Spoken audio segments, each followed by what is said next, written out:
Halo, perkenalkan saya Edi Sunyoto, Teknik Geologi, Institut Teknologi Bandung. Pada kesempatan kali ini, kita bakal membahas peran vital geologis dalam pembangunan infrastruktur dan banyak sekali, khususnya seperti ibu kota negara. Peran dari geologis yang pertama adalah menentukan bahan untuk proyek infrastruktur. Sebelum itu, kita harus tahu dulu, bahan untuk proyek infrastruktur berasal dari mana. Bahan untuk proyek infrastruktur berasal dari batuan. Batuan sendiri merupakan material padat yang merupakan kumpulan atau agregat kohesif dari satu atau lebih mineral. Secara geologi, batuan dibagi menjadi tiga, yaitu batuan beku, batuan sedimen, dan batuan metamorf. Batuan beku adalah batuan yang berasal dari pendinginan magma, batuan sedimen berasal dari partikel yang tererosi dan kemudian terendapkan, batuan metamorf adalah batuan lain yang telah mengalami proses dengan tekanan dan suhu yang tinggi. Oke, secara tipe material, batuan dibagi berdasarkan ukuran dan bentuknya. Yang pertama adalah broken rock dan cut stone, yaitu batuan dengan ukuran besar dan biasanya dipotong secara langsung atau diledakkan. Yang kedua adalah coarse rock, merupakan batuan yang lebih kecil dari broken rock namun masih kasar. Yang ketiga adalah sand dan gravel, atau pasir dan kerikil. Biasanya berasal dari sungai, dan yang terakhir adalah soil material atau tanah. Itu berasal dari pelapukan batuan. Nah, kita udah tahu nih apa aja materi-materinya.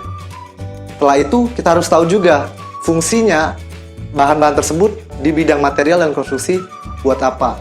Nah, material-material tadi yang disebutkan berasal dari bumi. Kemudian, material tersebut dapat digunakan sebagai fondasi, sebagai struktur, dan sebagai material yang diproses lebih lanjut. Material yang diproses lebih lanjut tersebut dapat dijadikan struktur, dijadikan aksesoris maupun bahan fungsional seperti genteng, aksesoris seperti keramik, dan struktur seperti bahan cor. Setelah itu, kita harus tahu bagaimana geologis menentukan bahan dan material konstruksi. Geologis sangat berperan dalam memetakan, mengolah, dan menganalisis bahan dan material konstruksi. Namun bagaimana mereka menentukan itu? Pertama adalah dengan studi literatur. Studi literatur adalah membaca atau meneliti secara tidak langsung sebuah daerah bahan konstruksi yang memiliki sumber-sumber yang baik. Kemudian dilakukan tahap pengambilan data di lapangan, yaitu dengan pemetaan, survei, dan pengeboran. Nah, setelah itu kita tuh ada pengambilan sampel atau pengujian sampel di laboratorium. Pengujian sampel di laboratorium akan dilakukan sehingga dapat dilanjutkan dengan tahap pengolahan data dan analisis data. Kemudian setelah itu ada tahap penyelesaian di mana kita dapat menyimpulkan apakah daerah tersebut cocok untuk ditambang dan apakah batuan bahan pada daerah tersebut cocok untuk dijadikan produk infrastruktur. Nah, kita udah tahu nih fungsinya pertama sebagai menentukan bahan infrastruktur.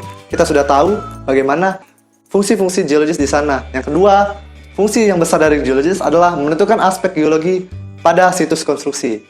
Nah, yang kedua adalah peran geologis dalam menentukan aspek geologi pada situs konstruksi. Aspek geologi yang diperhitungkan pada situs konstruksi ada banyak sebenarnya, namun dapat dibagi menjadi tiga garis besar, yaitu geomorfologi dan hidrologi, atau melihat bentang alam pada sebuah situs konstruksi. Yang kedua ada stratigrafi, yaitu melihat lapisan tanah pada suatu konstruksi, apakah tanah tersebut dapat cocok untuk dijadikan bahan fondasi. Dan yang terakhir adalah struktur geologi.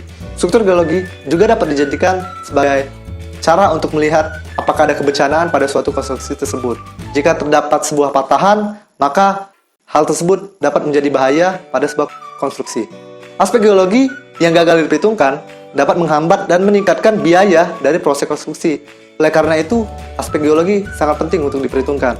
Sehingga, solusi terbaiknya adalah menentukan aspek geologi secara cepat dan seakurat mungkin. Nah, kita tadi udah melihat bagaimana aspek-aspek geologi secara umum. Namun, pada pembangunan infrastruktur di Indonesia, kita memiliki pembangunan rencana ibu kota negara baru. Pada pembangunan ibu kota negara baru, aspek geologi sangat penting untuk dilihat di sana. Kita pertama harus mengetahui dulu di mana lokasi ibu kota negara baru.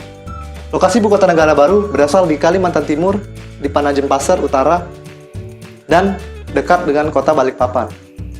Kementerian PUPR menyatakan bahwa kondisi geografis dari calon ibu kota baru tersebut sudahlah sangat bagus, sehingga kita tidak perlu meneliti lagi dan sudah sangat tepat untuk pindah ke sana.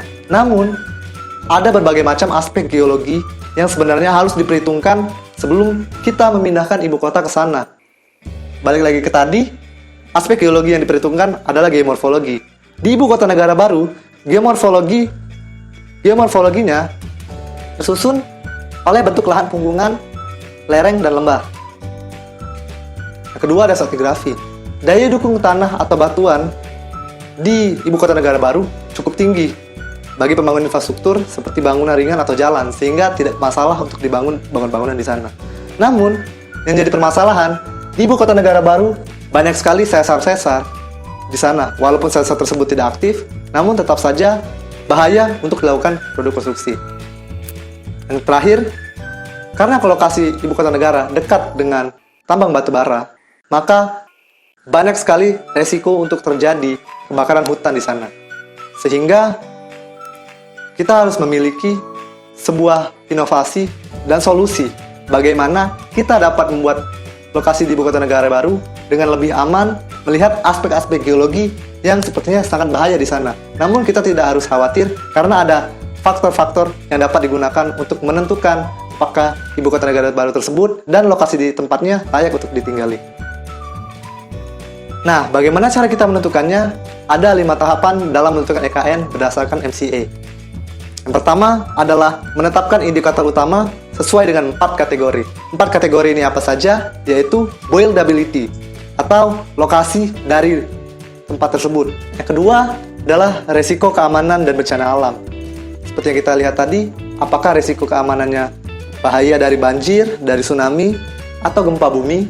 Yang ketiga adalah bahaya lingkungan. Yang terakhir adalah sosial.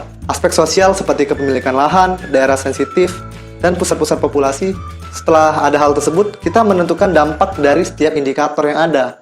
Apakah kota negara baru cocok dari indikator tersebut?